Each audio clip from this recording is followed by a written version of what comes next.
Ulit ang puti rito. Saka yung mga roots dito, yan, mga bagong ano. Yan o, mga puti.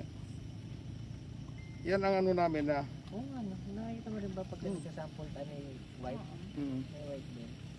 So, tingnan ninyo, para ma-observe din ninyo, yung claim namin is, bukod sa maraming sprout, matigas, malinis, at siyempre pag naghangin, hindi siya basta-bastang na. Sa laging din.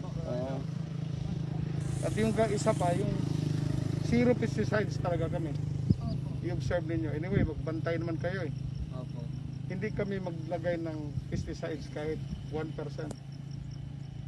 So kung kunyari nagkaroon pala ng pest damage, hindi natin spray yung gilasan. Wag. Wag po, as in. Herbicide sir, pwede. Okay lang po herbicide. Herbicide pwede. Okay po.